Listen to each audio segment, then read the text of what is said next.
IG family, what's up? Let me just put a little comment down here while everybody getting ready to go. Hold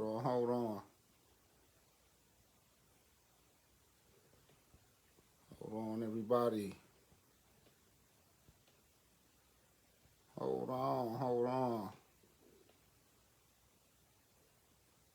All right, I'm just pinning a little comment for the trade show. Hey, listen, tonight I'm going to talk to a couple barbershops. I'm going to talk to my man Rich from Salty Dog Barbershop, and I'm going to talk to my man Valid from Fade in Full. But right now, hold on one second. I see my man. Let's see what's up. And we're going to do a little bit of trade show talk, let you know what's going on. All right, got my man Valid here, Fade in Full too. Let me see. Bam. They both got invites. Let's see what's up. Let's see. Yo, I got one on there. Who we got? I see two cubes. what's going on, bro? Yeah, Man, look at that yeah. fire beard, bro. Man, your hair looking nice. Looking like I just took it down, man. It was getting crazy for a second. That's What's all going on, right. bro? That's all right. Valid, what's going on today, Mr. Valid?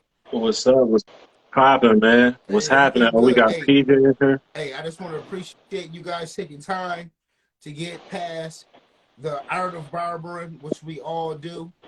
A lot of us understand the business of barbering. Some of us are successful. Some, well, we all need a little bit of work on that. We can all grow. But today we talk about the culture of barbering, and this is important because both of you guys can attest to this. You guys have both been in the industry for a little while. The biggest the issue that I see with us is we don't communicate well. Our barbershops tend to be fractured. So what I mean is, it's hard for us to walk up to one another. And let me see if I can get them back on here. It's hard to get walk up to one another in the barbershop and talk with us. All right, but it's very easy to talk with us. And Abby, what's up, though? I see you, girl. Keep doing that good work. All right. But in an environment like this is important because, once again, anybody that's been following me, I say this quite often. Barbers, we go home, go to the barbershop. Home, barbershop, home, barbershop. When we get on that gram, then we think it's real. And everything we see on the gram ain't real, but we're really not interacting with one another in our industry, specifically in our own region. So I think that's pretty dope. So, hey, I respect both of you gentlemen for getting on with me tonight. And I'm just curious, do you guys know one another? No, never met you, man. What's going on, Rick? Good to meet you, man. This is even sweeter. Hold on. Hey, I'm sipping. Y'all was sipping, so I'm gonna sip too. Yeah, I'm sipping coconut water, man. You gotta stay hydrated, bro. Yeah, I'm For sipping. real, for real. I've been fasting, so I need Sipping it. Rose because I was You're going to sleep. Fade in Full, you said, right? Where's your shop at? Indeed, Fade in Full, 1068 onward. I'm not self-promoting. I'm just here to talk, answer the questions No, that no, I've no, asked. no. Seriously, guys, this is why this is important because this is what the culture of barbering is. This is what we do. We design the market. We design the network. This is what we do. It's just natural for us. So you guys beat me to the punchline. But what I want you guys to do is, for the people that's watching tonight, for the ones that's going to chime in a little later on, I want you guys to, first of all, give us the name of your barbershop, give us your name, where you're located, and how long you've been owning. And that's going to be our segue to what we're going to talk about tonight. So whoever wants to go first. You know, go out. I'm Rick. I own the Salty Dog Barbershop. It's right downtown. It's 268 Main Street, right by the baseball stadium. So we've been there for 5 years. Um, it's been a good 5 years. I'm originally from Syracuse, so came out here in Buffalo, showed me love since day one. Nice. Congratulations on all your success. Appreciate it, My man. name is Valid. I own Fade and Full Barbershop located 1068 Elmwood. We got 5 hungry barbers. We've been working on our systems and building teamwork framework for the past 2 years. And we've experienced like a lot of growth since we moved to Elmwood. First, we started off on Elmwood, and I have 7 years of ownership experience, 20 years of barbering experience. Okay, you know what? 2 different Well, types of we're gonna experience. jump in with you right now. We're 100%. gonna jump in with you for a moment. No, this is a question for both of you gentlemen because I need you guys to, we need to work as a unit. All right. what is the biggest challenge that you guys have faced when it comes from transitioning from owning your barber chair to actually owning a brick and mortar location? There's a lot that's involved in this that a lot of people really don't know about. You know, and really what I want to talk about is the good, the bad, and the ugly. You know, we already know the good. You know, you guys are successful. You've made it over the hump. You made it over the pandemic. You know, that's major. I got to put an asterisk on everybody's business, man, because, you know, we've all been open for a while, but anybody who's weathered the storm during the pandemic, you know, that 1 year for us for barbering where it was actually illegal for us to cut hair, which was really crazy, you know, so to weather the storm, and then also to have the fear factor with the public not really understanding, you know, how the pandemic was, you know, how it was transmitted. You know, early on they thought it was more surface. You know, they wanted us to touch and wipe every damn thing down, no sitting chairs and shit. Right. You know, all right, then we started finding out it was more aerosol. Then they started to really realize our profession is throwing out kudos that our profession was one of the most clean, well, low, what's the word I'm looking for? Low contact rate, or maybe I'm not saying it correctly, but the chances of you catching it through a barbershop was extremely nil. All right, so now, either or, whichever one of you guys want to go first, give us your journey from being a barber, running your barber chair, to actually running the barbershop. And I see you, it's Blanco. What's going on, bro? That's good. Chime in. And we like questions, please. So go ahead. Who wants to go first? The transition from the barber chair to the barbershop ownership. All right, cool. I'll go first. So transitioning from so essentially as a barber, you're self-employed. So basically, you are handling your own client retention, your own pricing, your own service and predictable experience. With transitioning over to a barbershop, you have to create that same experience for people, but it has to be a united effort with the team. So the good was being able to jump off that cliff and become a business owner. The good also was learning a new skill set. The good was, you know, empowering other people, you know, giving opportunities, creating a lane for other people to make income and realize their dreams. The bad was, I would say, not being prepared, you know, kind of just hitting some roadblocks along the way. The ugly was this game. There's a lot of unprofessional people in it, and you know, trying to mold and groom people that don't have work ethic, don't have good trust and character. You know, that is the ugly. But you learn people skills along the way, and that's valuable as well. So, I mean, even the ugly is still a learning experience. In a nutshell, Just I jumping can in, go right? for. Vice the Barber 78. You put down talking to clients and putting people on. That's elaborate a little bit more. Barber 78. So once again, Valid, I'm sorry. I just want to, and from time to time, guys, I'm going to chime in because I like to, you know, we want engagement. So some people, let me see, yes, dealing with people. Yeah, we got to deal with the people. You know, this is a people-oriented business. If we have no network, you know, anybody who's listening to me talk, if there's no network, there's no net worth. And our business is all about net work. So for us to increase our net worth, we need to increase our net work. And in turn, we can increase those pockets. All right. So, Valid, I'm sorry that I interrupted. I just wanted to show love to the people that's watching tonight because you're important as well too. Because you're the part of the barber culture. This is what we're doing. So, Valid, let me see. It's almost like I feel you. Well, that's what we are doing. It's the same. So, Valid, I'm sorry. You know, the good, the bad, and the ugly. Okay, you were talking about the ugly. What's up with the ugly part? You were making a comment, I believe, about well, I'm not even sure. What's ugly about the barber game? We all feel the same. That's why I do what I do, because I think you're about to talk about it. Oh, well, I mean, Sean, I could literally go for hours, so I don't want to be long-winded with it, but the ugly is, you know, we have different quarters. We have peak times, we have low times. Barbers that lack work ethic and long-term vision, they won't be prepared for the slow times. You know, they'll come in with a lot of momentum, you know, create the content, treat every customer good, but then those slow times, you know, start looking elsewhere for other ways to make income instead of doubling down on this one Mm-hmm. thing. You know, Mm-hmm. we're all juggling different things in our lives. We got personal, professional, family, leisure, but the professional, it may be a ball that's made out of rubber that'll bounce back. But for me personally, you know, the way that I came up with my humble beginnings, I've always kept, you know, the professional going, no matter what else is juggling. That was always first and foremost because the professional is what provides my quality of life. So I know that if I'm saying that I'm going to be at the barbershop from a certain time to a certain time, then I got to be there as a barber.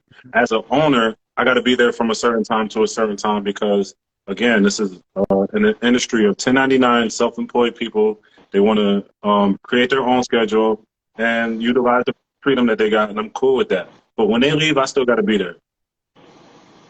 So that may be the ugly. You jump off the cliff to become a barbershop owner, but that doesn't mean you can necessarily come and go as you please if you don't have a team that's passionate about what they do. I go for that. I'm going to talk about that a little bit later 100%. on in reference to creating a team and keeping harmony. All right, Rich, go ahead, bro. Give it to me, Rich. Tell me, give us your evolution, bro. All right, All right, man. give us Bro, like first go with the. No, I want to go a little bit deeper for you because you didn't come from this area. So what right. made you leave Syracuse and come here to Barber, but then also put some stakes down here to actually create a brick and mortar location? That's a lot right there, man. Opposed to For just sure. migrating. So give us your background. Yeah, man. So I was a barber out in Syracuse for probably about 4 years, just cutting like with an apprentice license. And then once that was up, I actually ended up going to school out in Rochester, Shirigo. Mm-hmm. So I saw an opportunity out there to kind of learn the profession a little bit better and just kind of learn to be a professional a little bit better. I saw that as a school that would kind of show that. Mm-hmm. And then ended up coming out to Buffalo just because I saw opportunity out there, bigger city, more money. I just, there's a lot of growth happening in Buffalo, and I thought the timing was right. It was 2018. Seneca One Tower was kind of just getting talked about, getting built up. So when I found my location right there, I was like, all right, let's get in, early, and made that happen. And I'd say one of the biggest transitions from going from barber to barbershop owner has got to be just the responsibility of, when you're a barber, you got to put money in your own pockets. Mm-hmm. When you're an owner, you got to put money in everyone else's pockets. Yeah, that's hard. So it's kind of, Yes. and it's learning that you have that responsibility and taking that on. And a lot of owners, I think, they don't look at that as their responsibility. And that's what I found in the barber game. So that's why I wanted to become an owner, was I wanted to make sure I ran a good shop. You mentioned creating a good team. You want to have a good environment. You got to find the guys that get along, that are professional, that do want to work hard because, like you mentioned, it's tough to find dudes that want to work hard in our industry. I think a lot of guys get I got into a the game. question for both of you guys. Because do you guys find, living in this area, living here in New York State, for the ones that's looking at this later on or the ones that's watching now, here in New York State, we have an apprenticeship program. You didn't actually have to go to school. So here you can apprenticeship for approximately 2 years, working up under a master barber, and you can get your license. All right. I'm an instructor. So I see the value of education when it comes to the barbering game. I myself didn't go to barber school. I always like to throw that out there too, because I understand both sides. I understand the surviving barber, or just learning the talent, and then thinking you can do this, not understanding it's a business, and the ones that actually invested in themselves, who actually learn the profession, because I do see the difference. So when it comes to you guys out here looking for barbers, what is an owner, for some people that may be curious about looking at another barbershop, being around a positive team, a positive energy, what do you guys look for when it comes to a particular barber to come into your shop? Because I'm going to tell you what I look for, but I want to hear, we're going to chime into this, but I always love to hear what people are looking for. So go ahead, gentlemen.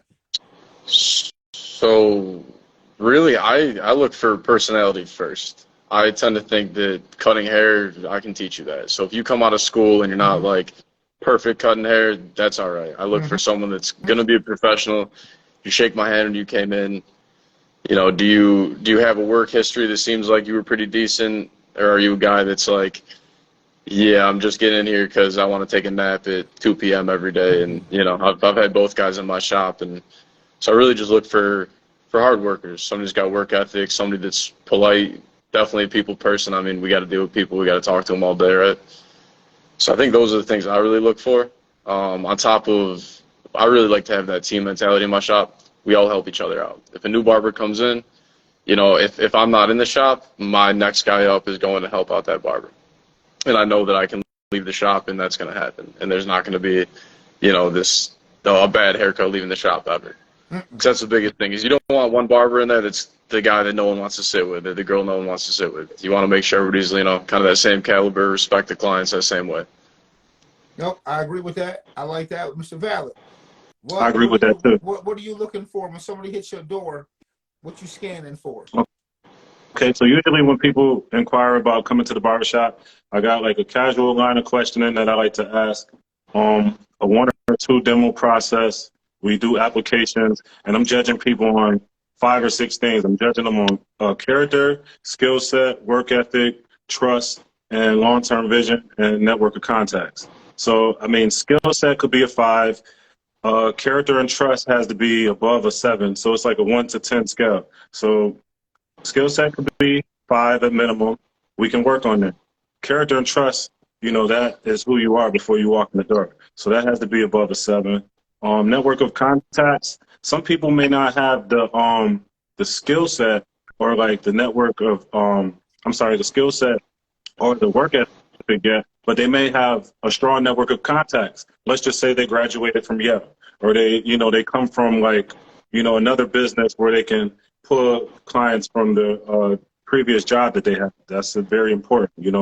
Who do they know? What type of people do they hang with? What type of energy do they bring to the shop? So that's, network of contacts.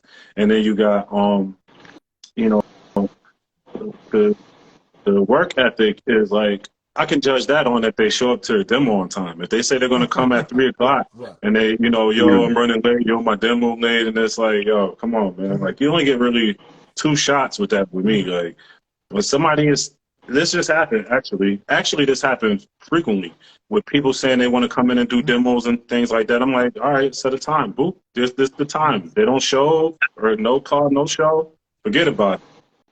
Yeah, you definitely forget about it with the no call, no show. I'll give you a play when it comes to the client, because once again, I know how it is out here. Let's just say that I know. Even if you're giving out a free cut, man, you're only as good as your people. Like you said, the weakest link. So if your client is weak, I can't get mad at that one.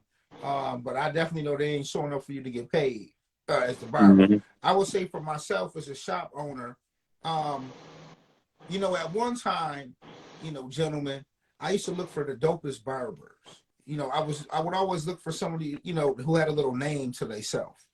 But what I've learned through experience, what I look for, all I really care about is a person that's going to service the client. Like you guys both said, everybody that comes to the barbershop, as you're aware, is not looking for a dope haircut. They're not all looking for a competition level haircut. They're not all trying to be your model. All right, so you can pose. Some people just want to get in, get out. So for me, it's for a barber, for me, number 1, you got to be licensed, and if you're not licensed, I can still help you get your license. So I don't even have an issue with that one. I need to see the 3 Ds: discipline, determination, and desire. It's very hard to be self-employed. A lot of people think they want to be self-employed, but as both of you guys have learned, this shit is more work. And at the end of the day, when I'm talking to barbers or hair cutters or whatever, I'll be real serious about this. I don't really give a damn about your art, really. I know a lot of fly ass artists. I know a lot of fly art barbers. I know, man, all you guys are dope, but a lot of you guys don't know the business, and this is where you're lacking. Something that I heard you say, Rick, is professionalism. I look for professionalism. I'm looking for a character. I'm looking for certain people too. When they coming in, they just, you look like, you're a professional. I shouldn't have to make you come to work. Life gets in the way. I'm very aware of that. All 3 of us know that when it comes to us, when it comes to our barbers who got kids, wives, girlfriends, family. See, and this is another thing I was going to get into. A lot of guys aren't consistent. That's it. Barber 78. I've said this too. most barbers, you know, we go to the gym a lot. I haven't met a person yet who hasn't been to the gym consistently, who hasn't had any results. It goes the same way when it comes to doing what we do when you got to build your clientele, when you got the good days, the bad days, and the ugly days. The key is you got to stay consistent, just like what you gentlemen said too. All right, it's all fine and dandy when it's Christmas. It's all fine and dandy when it's New Year's and we in the bonanza mode. But what happens a week or 2 weeks after that? And it's cold out. It's winter here in Buffalo. There's nothing, no parties going on. So what you gonna do? You got to save that money. But it's also what's important is you got to be around people in your industry that keeps you motivated. That's very important. What I've noticed about doing what we do, because at the end of the day, gentlemen, and for the people that's watching, you know, we can all work in the dope barbershop. We can all have a fire team. All right, but still, we all get weak. We all get bored. We still need some motivation. You know, we can only hear the same person talk the same way all the time. This is why when the culture of barbering, what we do, specifically what we missing here in the Northeast, specifically here in our area, you know, I noticed we real fractured. You know, these shows that we do at Major League and these trade shows I go to, I just noticed that the culture of barbering in different areas and different cities is a lot more, it is a little bit more unity. I see that. Yes, we're individuals, but for some odd reason here, it's just a little bit harder. I don't understand this one, but this is what I wanted to ask you gentlemen too. So what are some of the, what are you not looking for when it comes to a barber? You know, we already know we don't want the non-professionals, but it could be some people that's professional that can still tell your shopper. They can bring the wrong, I'm gonna give you an example. I had a really, really good barber one time. I really, really liked this dude. I really did. This guy had the ism, that's what I called it. This dude, he was a multicultural barber, really good personality. I call him a people magnet. You know, people just like this mofo. You know what I'm saying? They just like this dude. But this dude had a drinking problem. So when it came to his drinking problem, his added dictator, his addiction completely blew everything but his business. You know, and I really liked him. I mean, to this day, I still do like this guy. But I could never hire you until you get rid of your addiction. All right? So I'm just giving that one to you guys because you guys have went through, you know, I've got a whole bunch I've been through. I've been through barbers that, man, I done been through a lot of things. So give me you guys experience on, yeah, you don't want to have people that bring bitterness. No toxic environment in the barbershop. That's real major. So what you guys got to say about that one? What are you not looking for? Well, definitely the substance abuse is a no-no, and I've been you know, that's been me.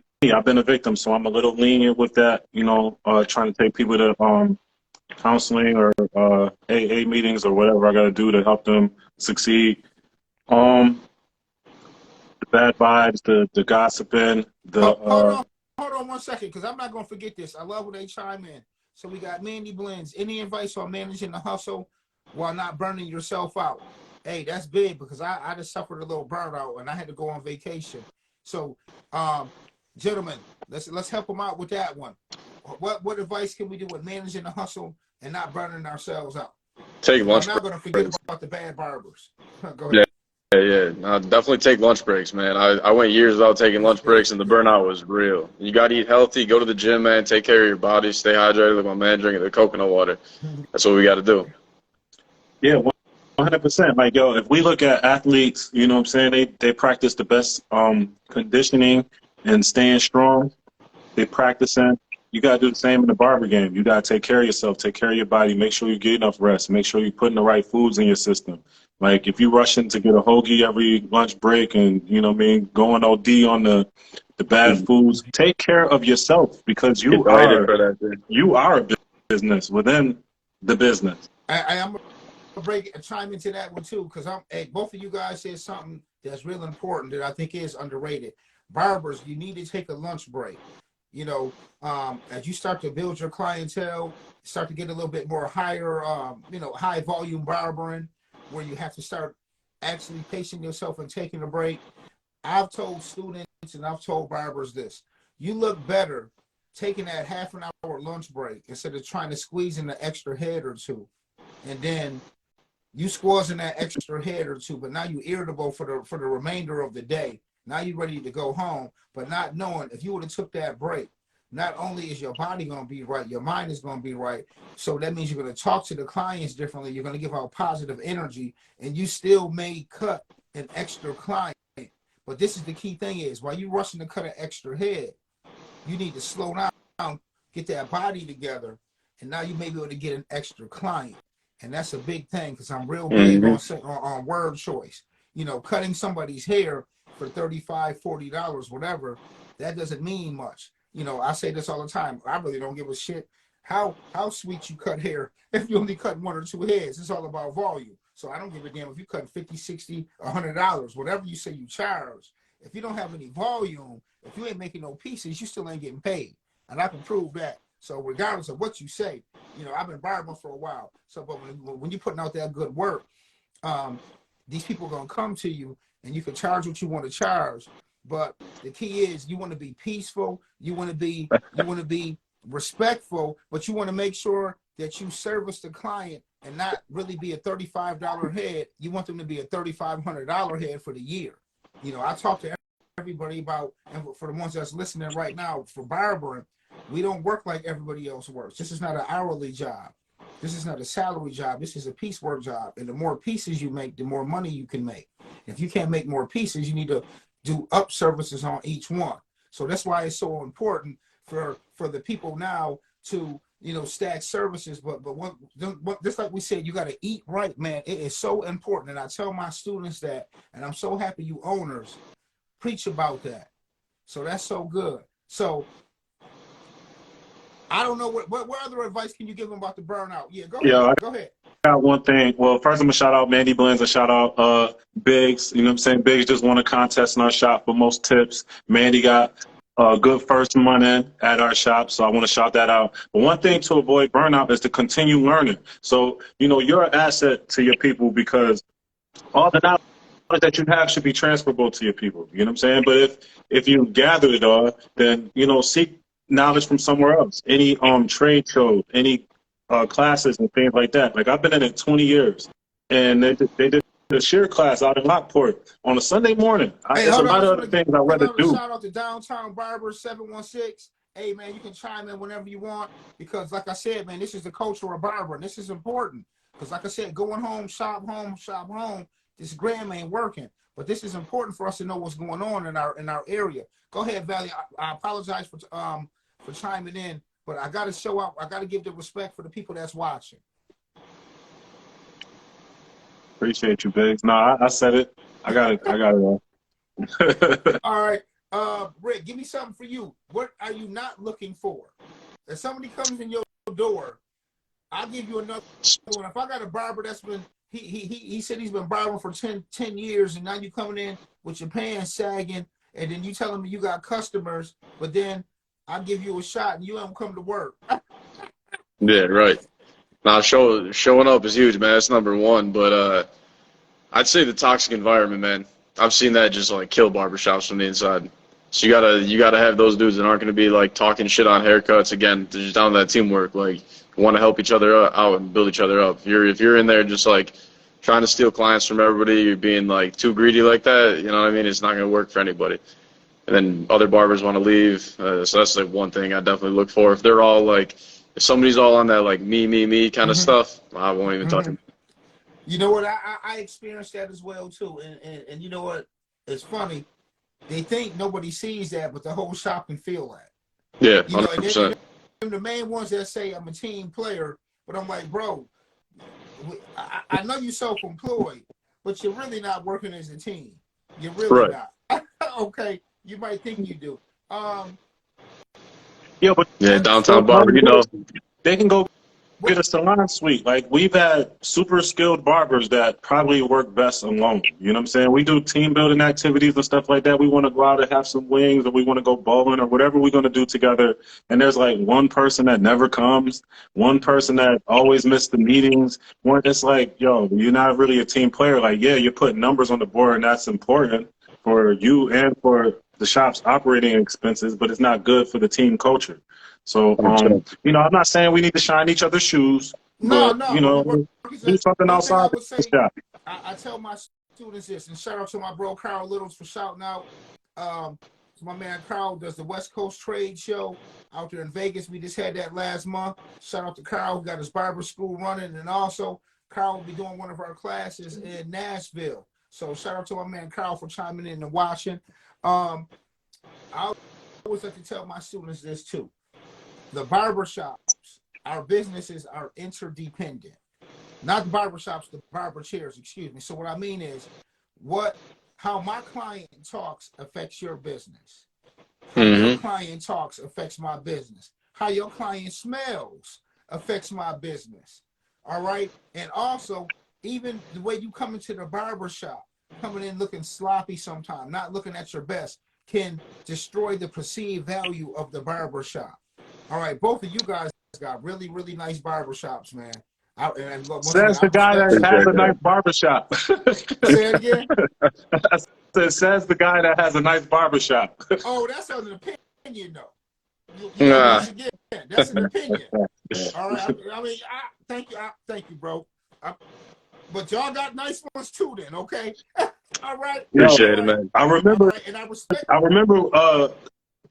we crossed paths in New York City, and you was telling me about what you're going to do with the grooming lounge, and you Yes, brought sir. it to At fruition, man. BarberCon. It was a huge, huge thing, man. Big inspiration for me. Like, I'm gonna give you your flowers. I don't think you really understand like how much you inspire me. Like, I'm writing a book right now, and I got a whole section talking about you in the book. So, like, Oh man. you know, we got to give you your props for what you've done I'm just in trying the to help. Buffalo culture. Okay. Um. Hey man, I don't feel good talking about me. I'm here to talk about the barbering community. Whatever I got to do to help us out, to help us get a platform, to help us get our voice. You know what? Being honest, whatever can get us out the damn barbershops from just going home, back to that. We look at everybody's shops. We don't know what people charging. We hear these funny prices. Every industry has a convention. Every industry has a expo. And for the ones that attend these trade shows, see, I go so hard with this gentleman, and for the ones that's watching me now, I go so hard on this because it's been a benefit to me. And I've known that it doesn't matter. With me helping other people doesn't take anything away from me. It doesn't. All I know is when you help people, it magnifies you. I'm just 100%. being out. So whatever, I ain't out here trying to dude, I ain't trying to be no vocalist, bro. How good looking. But at the end of the day, man, I do this because a lot of people in our industry really don't understand what this is. A lot of us that get in this industry getting into it for survival. All right. And they don't understand how to transfer their art and income. And I say this constantly.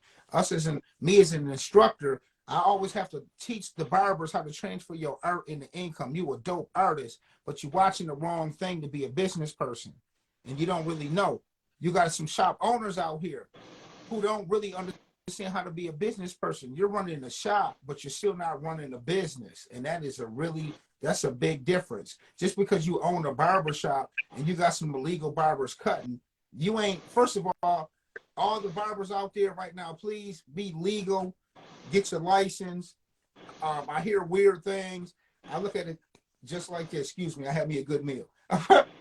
I treat some of this stuff with barbering like when people will hustle on the corners. It's like a dope man telling somebody not to go to college. This is some of the stuff I see. But then you see the boy that was on the corner hustling. Either he went to jail, but he ain't got to a higher level. And homeboy, he told not to go to school and went to school, and now he getting paid. He ain't making money. Once again, I see so many barbers out here that's making money, but they ain't really getting paid. I know owners too that own business, that own barbershops, but you don't own that business. It ain't a real business. How do I know? Because if the state comes in there, they run in the scattering. You know that, and I know that. That's my barber to barber real talk because I care about us. Barber to barber real talk, get licensed so you don't got to worry about anybody shutting your paper down. Because you know you illegal. You can say it or not. You don't need a light. Okay. You don't need a driver's license until the police pull you over, right, gentlemen? I know mad people who drive who ain't got license, but I know people that's been driving high and drunk until you get caught. But when you get caught, that's how it hurts you. This is my barber to barber real talk because I care about all of us and I want us to be at a higher level. And I'm gonna say this, even in my own area, I know we got a lot of dope barbers. We got a lot of dope multicultural barbers too. That's another thing that I see around here. We got some really, really good business people around here, but they really don't know. Miss Harris, my fault. I heard you moved to Dallas, and I found out that you figured out some things about how I run the barber shop. So you went down to Dallas and found out they do multiple services and not just cut hair and barber shops. Yeah, we need to talk. Yeah, so I'm not ahead of the game, Miss Harris. This is what barbering is. But see, you had to leave the city of Buffalo to go somewhere else to see that what I'm doing is not abnormal. Thank you because you know what I'm saying is right, because I got the feedback. All right, I know what's going on out here, and I ain't crazy. This is where I'm trying to help us up. Yep, right down. Yes, we do. Thank you. I'm trying to help us out. So, right down there in Dallas, she's seen barbering at a whole different level that she didn't see. One thing I'm going to tell barbers too, since I'm on this, and I'm going to stop talking and start listening to y'all. One of the biggest things that I've noticed in barbering, specifically in this area, since you on, Sister Harris, is that all I see barbers do is concentrate on hair cutting. They leave too much money on the table.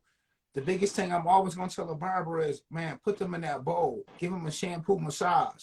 So, Ms. Harris, you seen shampoo massages. You seen head, neck, shoulder massages. You seen packages. All right, barbers, we get paid. You've seen facials. I've had people come to the school who have never seen a barber give out a facial. It's a difference if you don't give it out. But it's embarrassing if you didn't know barbers do this. It's embarrassing if you don't even know how to do it. That's the part that kills me. So, gentlemen, give me your opinion on that one, since I just ran my mouth a little bit since Miss Harris jumped in. That's why thank you. I love your little emoji with the crying. Man, you gotta upsell. You gotta upsell. Whether it's hair products or services, man. I know at our shop we do facials, we do scalp massages, of course, like beard trims, beard grooms, all that stuff, man. You gotta upsell whatever they can. If they got a little stubble on their face, they want a beard trim. You got to make them want it. Facial, they probably never seen one. Offer one 50% off, but they sign up for it again. Get those reoccurring clients. Or I'm gonna say, or give it up. If the barber had this is what I will say with Sean. I've heard people say this to me too, even my own barber. Sean, I've been trying to get the customers to do stuff, but they're not gonna do it. And the first thing I'm gonna say is, it's no problem, man, because you got to develop a skill. You got to learn how to talk to the people. So one strategy is what I've been telling, and this is what I've been telling people. My newer barbers, because there's some things that I don't like. So once again, we got to keep on pressing. So I told them this a couple of weeks ago. I said, anybody who's new in the barbershop, I don't give a damn. You don't ask them nothing. You put their head in that damn bowl. If they look at you like they crazy, like you crazy, you say, we don't cut dirty hair in here. This is what we do. And you just give it to them for free. Just give it to them.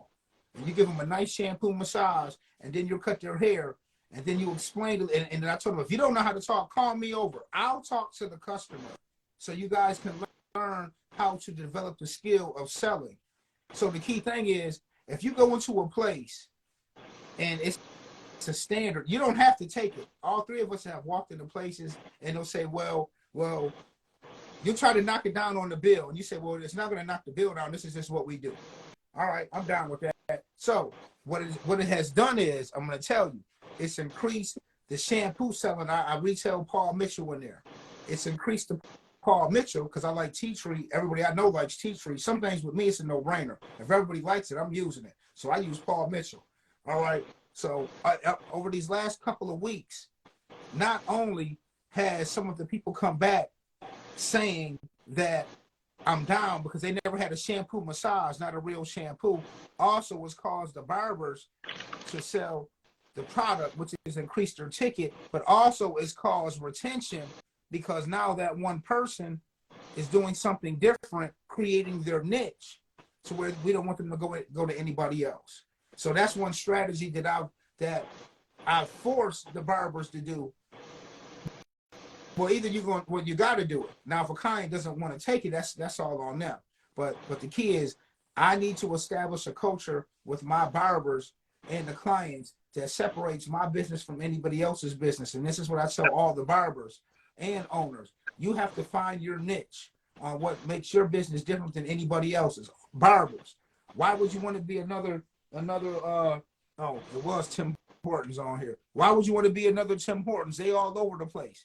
You have to find your niche and make somebody wait on you and wait on you alone. Because if all you're doing is just cutting hair, they can get a haircut anywhere. But if you're giving somebody a shampoo massage with a haircut, and that's a small thing, but it's a big thing, because the power of water and cleanliness, because this is a hygienic service, people, this is a feel-good service. So you need to make sure that you make them feel good and stay clean. But also you have to develop a niche, which separates you from any other business. McDonald's, what is their niche? Sesame seed buns. What is Burger King?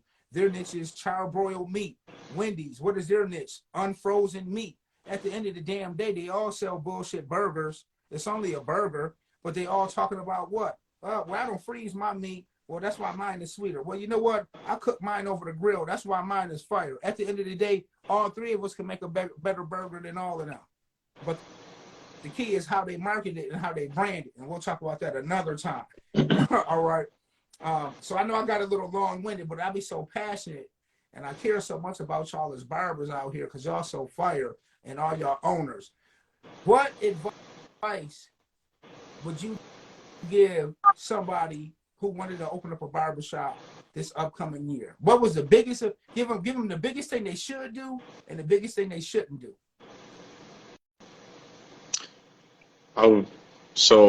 I mean, location is key, right?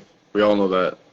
So finding a spot where you're gonna have whatever your niche is. I know for us, like, we're on Main Street, so you can't drive on Main Street. So we rely a lot on that, like, downtown business people walking, going to lunch, whatever your niche is, just find that and make sure you stick to that with your marketing.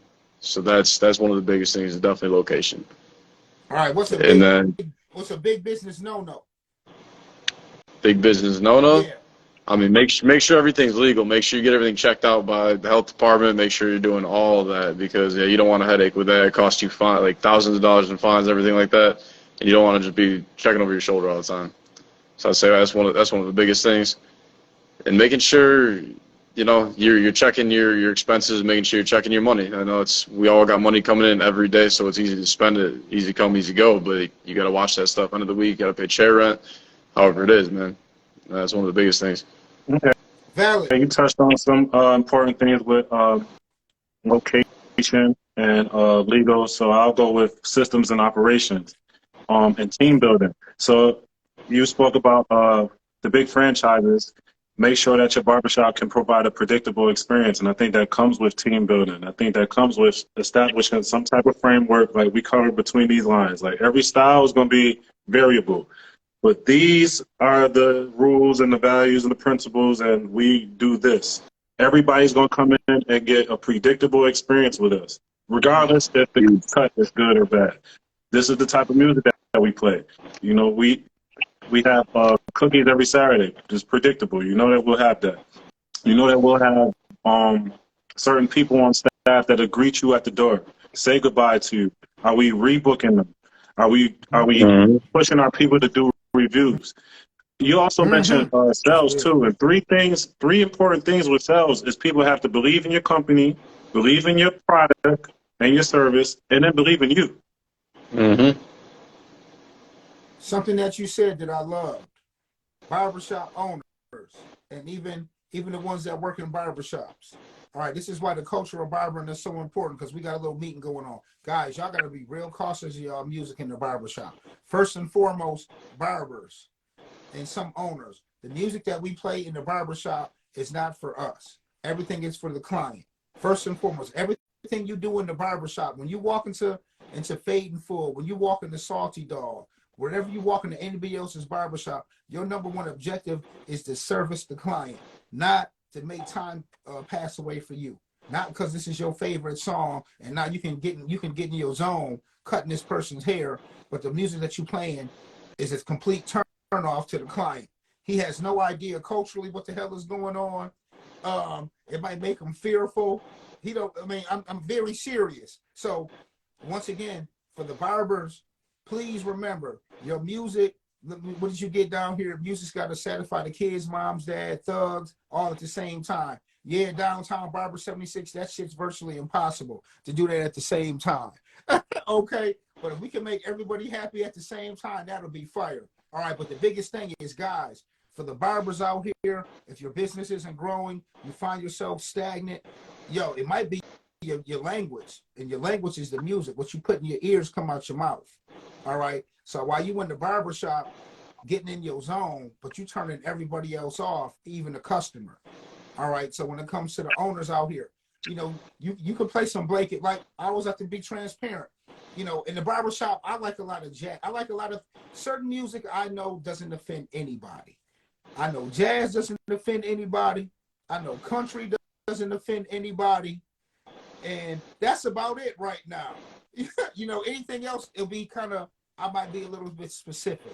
You know, there's certain music, yes, I like to play too, for my own self and for certain clients. When I notice my shop downtown is more multicultural. So sometimes, depending on the culture in there, I'm going to play certain music, being transparent, you know, because I do want to cater as well.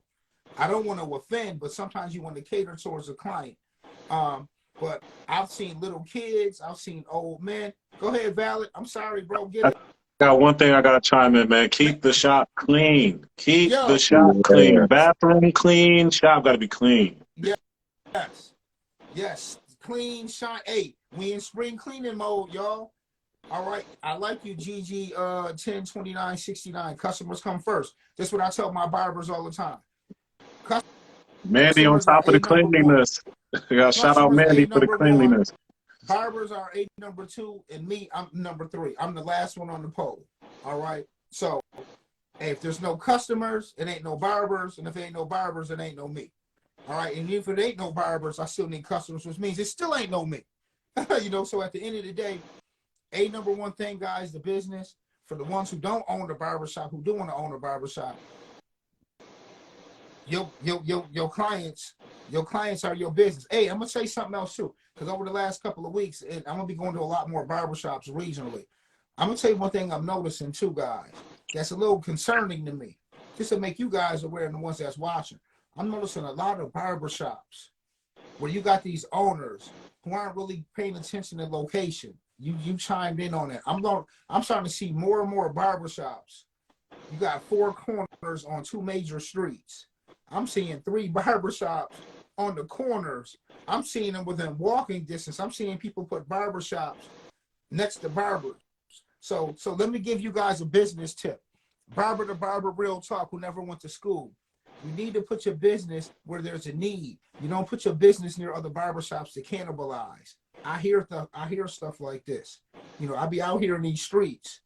All right. You can't say that you don't care about somebody else's barbershop and put it down the street or within walking distance, or say, well, you know, survival of the fittest. That's not good business, and you're creating bad business practices.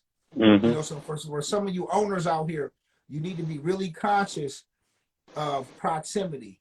Don't put it where there's you got to put it where there's a need, not because that's what you used to, whatever you used to do. You know, be conscious of that, because there are some business that will make you sign paperwork that you can't open up the same business in close proximity. You know, so I've seen barbers open up shops within walking distance of the barbershop they used to work at. That's kind of weird to me. That's bad Yeah, business. I agree with that. I agree with that because it becomes a red ocean where the sharks eat each other. They live and die by the price. You want to go somewhere blue where you can be uncontested. You know, that was one of the reasons why we moved on Elmwood. We came from North Buffalo, and no disrespect to that area, but it It's a was lot of shops becoming on her, bro. oversaturated. Too oversaturated, and then there's like a barber carousel. You know what I'm saying? Where I don't like what you did in here. I'm gonna go down the street with him. So it's not Right. only live or die by the price with the customers, but it's live or die by the experience with the barbers. You know, the light bulb went out. Now they down that they want to go down to this shop. So yeah, definitely go somewhere where you can be uncontested. I agree Wow, with you that. saying right there on Main and Windspear. Oh yeah, I definitely know about Main and Windspear. Yeah, I'm familiar with that area. They got 4 of them, huh? Big D bar. I love barber names, man. I love y'all barber names. Rick, I need your opinion on something too. All right, You got it. what is the difference between barbering and Syracuse? No, what is the mentality of the barbers in Syracuse opposed to the mentality of the barbers here in Buffalo? Because there is different personalities in different cities, that's for sure.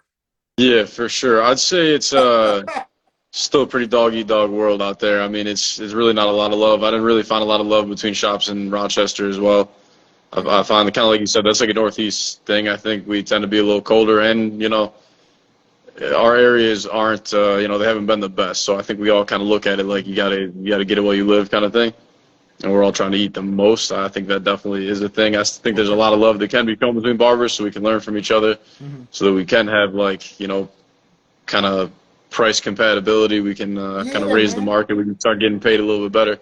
I do think there's a lot of stuff that could happen like that, even with share rent, things like that, treating the barbers more fair, just having an understanding for how it should be, See, I like that too. You touched on that when it comes to proper pricing, because right now, chair rental in comparison to pricings of haircuts, there's a major disparity with that. Big problem. But that's another talk we can What talk is about. We the need a average union. price Go of ahead, Valerie. chair rent? Oh no, definitely. What is the average price of chair rental these days? From what I'm hearing in our area right now, on the low side, 150 to 200. I think there's a problem with that, because chair rental was 150 when cuts were like $25. So every time you raise your prices, your chair rental should go up in tandem. But for some odd reason, the owners, the bar. Well, first of all, it's our responsibility as the owners to dictate the direction that our businesses are going to go in. First and foremost, the barbers don't dictate our business. We dictate our own shit.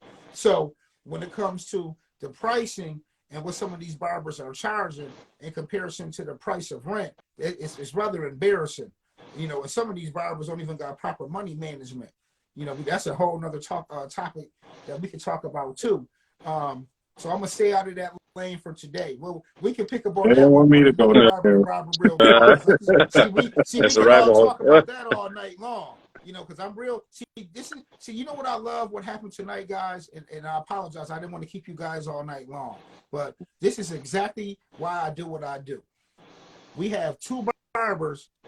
Listen, guys, for the ones that's chiming in. This is why I do. We are businessmen that happen to be barbers. Thank you. Correct me, bro. So for the ones that's watching and the ones that's gonna watch, all right. Right now, you're experiencing the culture of barbering. Once again, you got three facets. You got the art of barbering, which all three of us do, everybody that's watching. You got the business of barbering. Some of us do better than others. But the culture of barbering, a lot of us don't understand what that is. And this is the part that makes barbering fun. This is the part that makes it motivating. This is the part that makes us want to go back to work tomorrow and next week. What Major League has done, what I'm doing now with this trade show, I have two owners, and I thought y'all knew each other. I swear I thought y'all did. This is We got the same last name, but we don't know each other. we got two owners in the city of Buffalo that I respect out here in the industry, different cultures that are within 15 minutes drive time away, who don't know each other, who run similar but yet different businesses that I know for a fact can benefit from knowing one another. So I know now, and I know you, Valid. I know you. So now Valid can go into your shop, and now it's not going to be an elephant in the room. You guys got All day, me? bro. You welcome in there, Right. stop in So anytime, now man. Rick, you can go in the Valid shop. You can go in the Valid shop and not be an elephant in the room. But now when you guys walk into the shop, you guys can tell the other owner, the other barbers, he own a barber shop. But the thing that's cool about it is you two can talk about your systems, policies, and procedures and chop it up with one another and learn from one another from the pitfalls or the advantages of different systems. Because I'm real big on systems and barbershops too. I'm going to talk about that, later on down the road, of different systems that keep us from dying from the barber chair. But the biggest thing I personally feel good about is that I know I made a connection with some people in my industry that I respect, that now can form a relationship that I know can benefit both of you guys. I know that for a fact. I'm not even concerned, because both of you guys talk right, and I like that. I can learn from both of you, and I know that as well. That's for sure. So I'm on here too to still learn, so I know what's going on in my area and what's going on in my city. to know what they're doing downtown, to know what they're doing. I guess, Valley, your area. See, I consider you more like Buff State. Yeah, we Elmwood Yeah, Village, and holding it okay, down. Elmwood Village. I like that. Where I'm in the medical campus. Yeah, yeah. But you two got central locations, like and competition is fair down there. You got some big dogs down there. You know what I mean? But it's a But you know what's it's so funny a, that you mentioned that, Valley? Because I could say this 10 years ago, there weren't any shops downtown. And I know, because, there wasn't. Now there's starting, everything is, see, now what I'm starting to see is people who understand barbering on a more professional level are willing to risk spending more capital on their overhead and their aesthetics to extract more than just cutting hair in the sweatsuit with their ass hanging down, swinging the light with Wu-Tang on and shit. Then they trying to charge somebody X amount of dollars, and I know you. Well, I know you trying, but I know they ain't gonna keep paying you that on a consistent basis. Not consistently, not in this game, because there's too much competition out here. I create that client experience, man, 100%.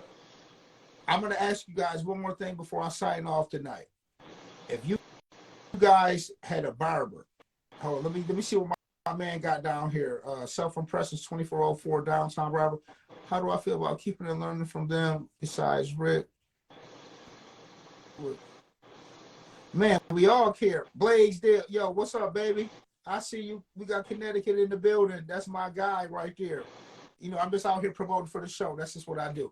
So, hey, real talk, y'all. If y'all had a barber, either an owner or a barber that y'all really, really cared about, and I use this thing, barber to barber, real talk. All right, and I'm serious about this. Valid. If you had a barber out there, bro, I love you to death. Barber to barber, real talk. If you stop doing this or you do this, this is, what would you tell them? Just one thing. wait. If they stop doing Well, if you this, had a barber you really cared about and you see some things that can help level them up. So, like, all right, so for my example, I'm always going to say this. Barber to barber, real talk, bro. You a really fire barber, man, but you smelling like a pound all the time and you crushing the business. Just because your barber smoke don't mean your barber wants you to cut his hair. I mean, your customer wants you to cut his hair high. And you lighting up my barbershop, bro. And you messing up Valid business. You messing up Rick business. You messing up everybody business. All right, bro, you crushing us because I love you. But if you don't, I'm going to fire your ass. So, barber to barber, real talk, what would you tell your barber? well, I mean, as owners, I'm sure we've all had crucial conversations. That's a one-on-one conversation. Yeah. Knowing who you're talking to, knowing their character, and addressing the issue without being offensive is the key. I'd say address the issue and see. I like to ask questions that lead people to their own solution, unless they are the type of person that I can just give feedback to. There's different areas with that. Some people are going to be stubborn. They're going to stick to their guns, and if they do, then find somebody else.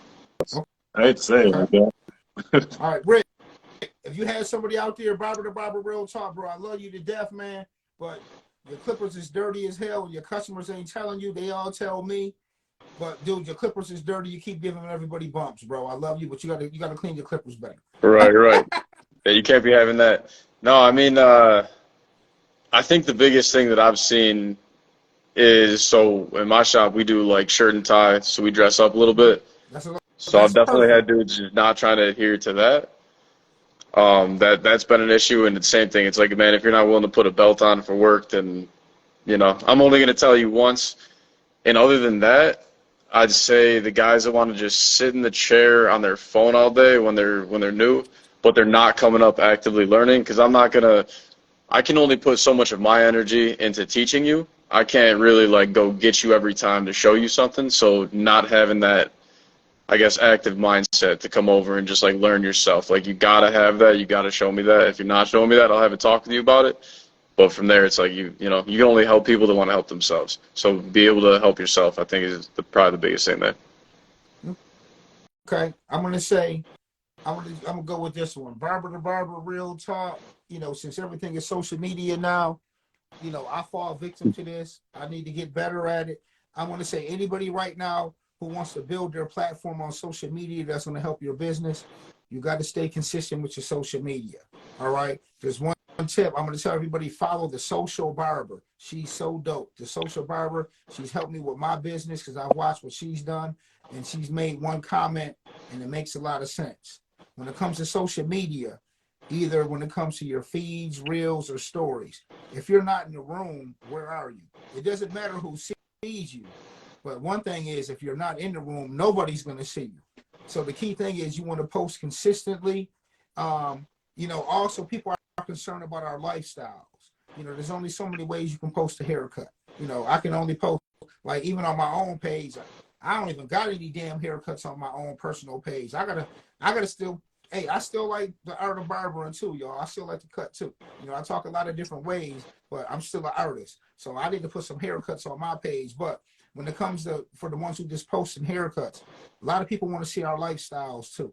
All right. But the biggest thing I'm going to tell you guys when it comes to doing what we do, when it comes to our businesses as owning our chair, or business as owning a brick and mortar, everything we have to do is create your own niche.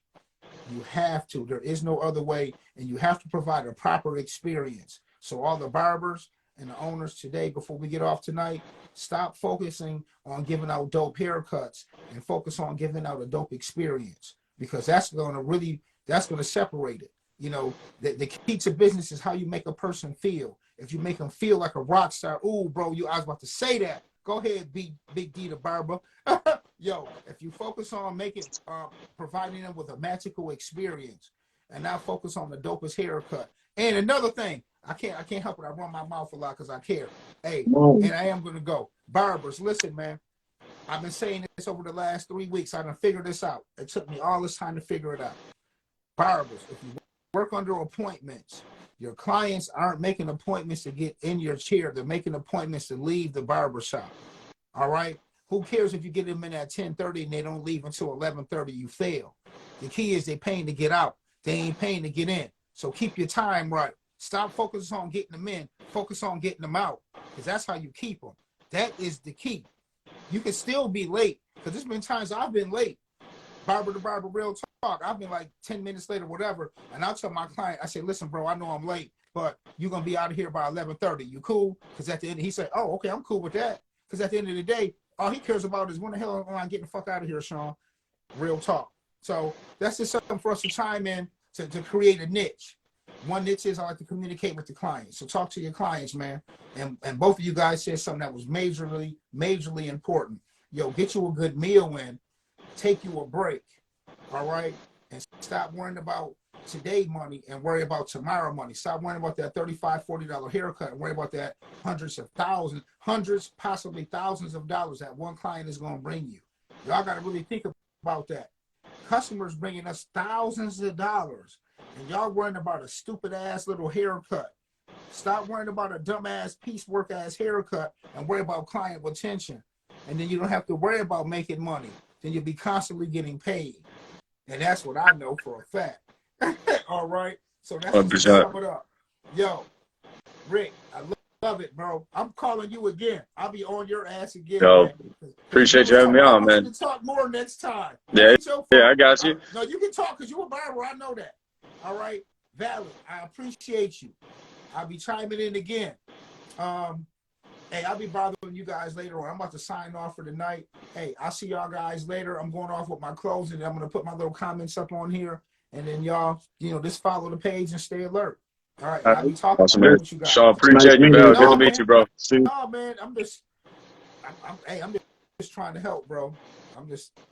What's up, Dave? Shout out to all the barbers in the chat. We love y'all. Yeah, man. Y'all. Yeah, man. Keep learning, man. Thanks for taking time to experience the culture of barbering. For some of y'all, this is new. But I got a trade show coming. Y'all can see us live. Y'all can touch us, meet us, feel, all the good stuff, man. We just regular people at the end of the day.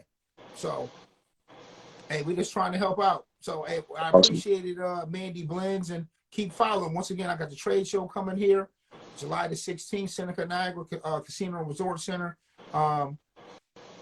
This is what it's the culture. We got vendors. We have education classes coming. We have fire networking, and then we also got fire competition. Shout out to my man, Mr. Beauty. Probably giving away at least one barber chair again this year, brand spanking new in the box. You know, I think it'd be crazy not to come out to a trade show on a Sunday that cost you nothing on a Sunday, but everybody's spending $170, $200 on liners and worrying about modified digital blades and shit. You know, that's be killing me, man. You know, but you want to invest in yourself.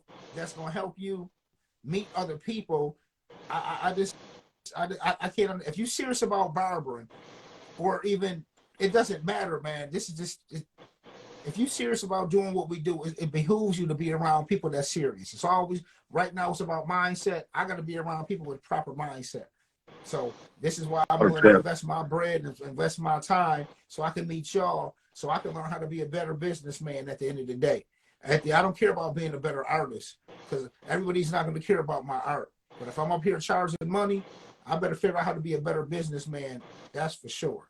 All right. That's it. So gentlemen, I see y'all. Y'all didn't click off, but that's all right. I'm done summing it up. I'm out of here, man. Yo, All right. appreciate y'all. Peace.